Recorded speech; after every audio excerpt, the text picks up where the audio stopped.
Welcome back. In today's episode, tuning a diesel heater. Now, something to consider, not all diesel heaters are tunable. I have one installed in my house in my living room. It has a 6-button keypad. It looks same as this, but it has a button in the middle for prime. That one is not tunable, and it operates differently. This one I just fired up. It's been running 12 minutes. So I'm gonna show you how to get into the menu and tune it. There's a lot of videos how to get into the menu, but it doesn't work on every heater, because one thing I learned about these Chinese diesel heaters,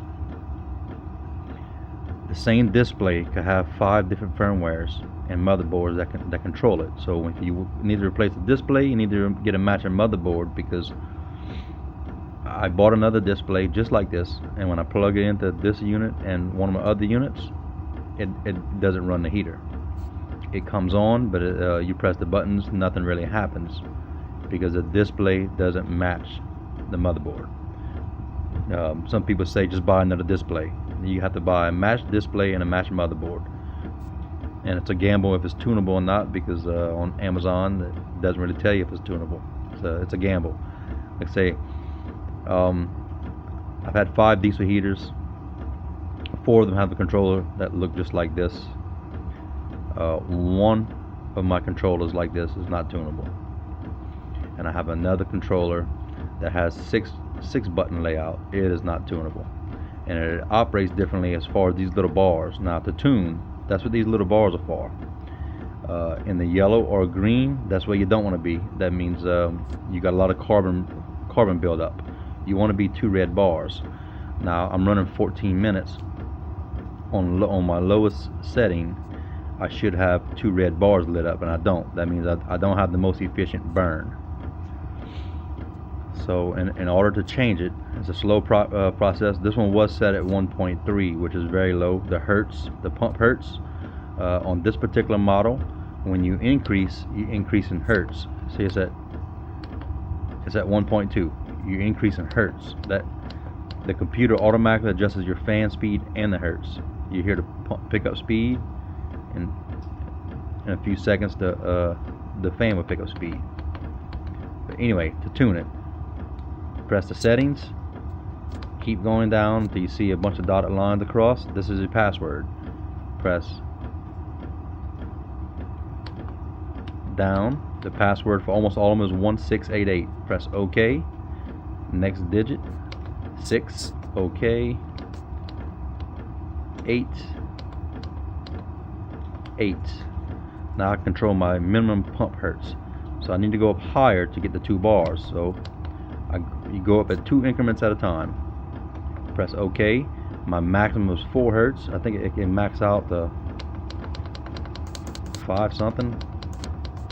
Oh wow, I see this one goes up a lot. Wow, yeah, I can put a lot of fuel in this one, but I keep it at 4 because I already tuned the high in on this one high. And your numbers are going to be different depending on the atmosphere you're running in and the elevation. This is so you can fine tune for your atmosphere, elevation, and also the type of fuel you're using, which there's really no instructions on that. Okay, you see I got 2 red bars, and this is my fan speed. Low, I'm at 2,000. High, I'm at 4,000. This will crank up a lot higher. 5,000. Okay, I'm gonna go back to 4,000.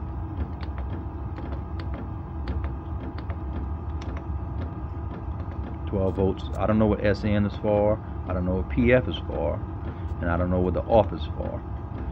So I'm at 16 minutes. It's still showing 1.2 hertz,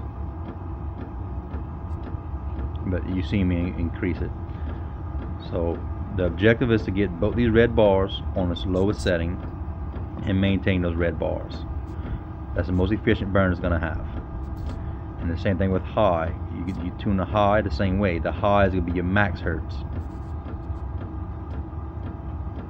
So let me go back into my settings.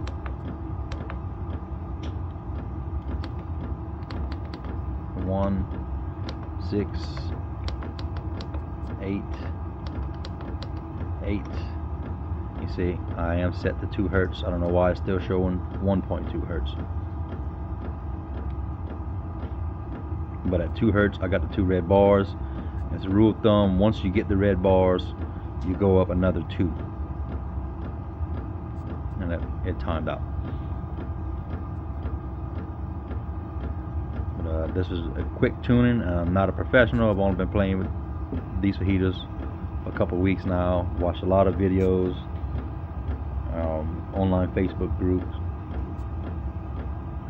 But when this thing came out the box, it was set to max fan speed. I think my max hertz was 8, and my minimum hertz was 2.5 minimum. This thing was really pumping out a lot of heat. I don't have my temperature gauge on me, but this is about 250, the heat exchanger, whereas out the box this thing was pumping out 400 degrees. It was a lot of heat. But a lot of people body Chinese diesel heaters, and they have problems with error codes and a lot of carbon buildup. They run it for 2 or 3 days, and they have to pull it apart, and it's full of carbon. That's because it hasn't been tuned. And fortunately, this is a tunable one. This is the Savell. It's 8 kW, but they're all really 5s. That's it. It says 5 to 8 on the sticker, I believe. I don't know if you can read that. It's 5 to 8. I probably got about 15 hours of burn on this one. I just tested out on my patio. I was deciding on a heater for my houseboat, which heater to go with. But I don't think I'm putting this one in my houseboat. This is just a backup extra heater. I did pull it apart. One thing to note about the all-in-one units, they don't come with fuel filters. And I installed a fuel filter in this one. I bought the fuel line kit off of Amazon. It's like $8. Installed the filter, changed, got rid of the green fuel line. The machine's doing nice. It makes a lot of heat, so it's staying in the low. I'm maintaining the 2 reds, which is where I want to be. Let me see if it stayed at my 2. Sometimes it shows it stayed, sometimes it didn't, but I can hear the audible sound and see it stayed at 2. So I'm going to drop down to its lowest. Oh wow, I'm not going to go to its lowest. This thing will go low. Let me go to 1.2, and we're going to see I'm going to lose a red bar.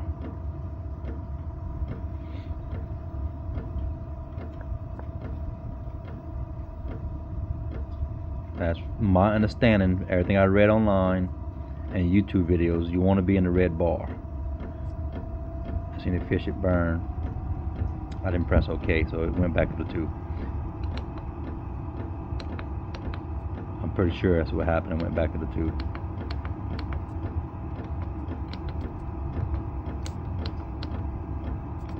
But you can see the menu is pretty easy to operate. Yeah. So let's go to 1.2. It's going to drop temporarily. I have to OK it. Keep that at 4. I'm going to go through, OK everything. 12 volts. Now I should be at 1.2.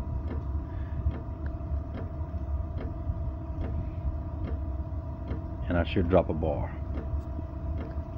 Once it drops the bar, I'm going to go back to my 2. I'm going to let it run a little while, see if it maintains the 2 bars. The 2 bars efficient burn. The 2 green or yellow, whatever color it is on yours, is not efficient burn. And I've watched YouTube videos. If you get down to 1 green bar, you get a flame out and it throws an error code. So it's very important to watch what's going on for a little while. We'll go ahead and stop you here. Alright, it took less than a minute. Already dropped the red bar. So that tells me I need to increase the pump hertz to stay in that red. So let's do that.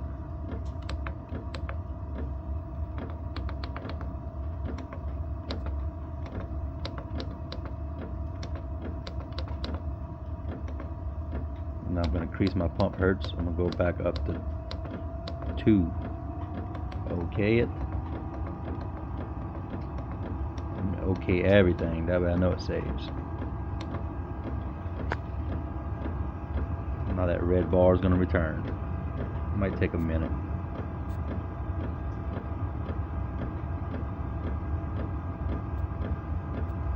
And this is how to adjust for the low end, and the high is the same way. And that's where your fan speed also affects it, because the same motor that runs the blower fan out here also runs the fan for the combustion intake. I've learned that the RPM affects this burner as well, so you have to find a balance in between. So I can crank it up and get the blow harder, but it's going to affect my hertz on my pump, my fuel burn, really. So that's something to consider. Go small increments at a time until you find a setting to where it stays in the red. Now if I crank it up high, it's always going to be in the red. That doesn't mean it's an efficient burn. You want to get it to where when it reaches 2 bars, you go two points higher. That way it maintains its efficiency. I'm going to go ahead and stop you and bring you back when I get the bar back. It might be 10 seconds from now, it might be a minute from now. Okay, I brought you back. I got my bar back. So I'm going to go ahead and increase 2 points above this. And with this display, as I increase the pump hertz, it automatically increases the fan. Some displays does not. Some motherboards just increase the pump hertz. So I'm going to go ahead and OK it. I'm on 4 hertz max. Everything stays the same.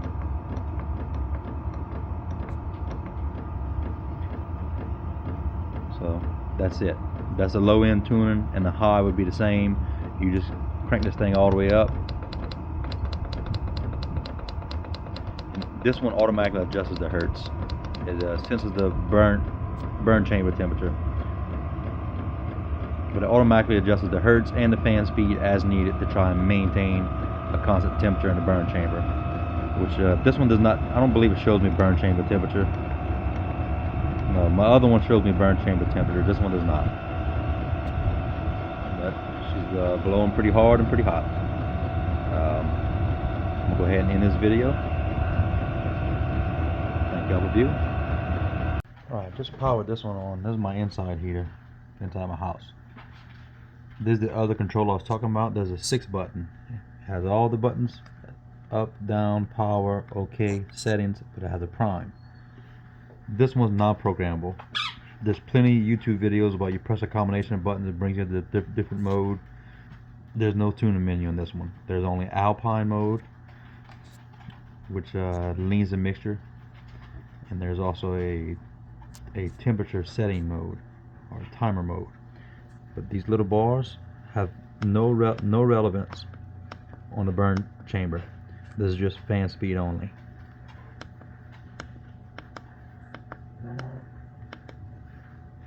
Whereas on most diesel heaters, these bars is what you use to tune to get into the red. This one only goes into the red when I go into past 5.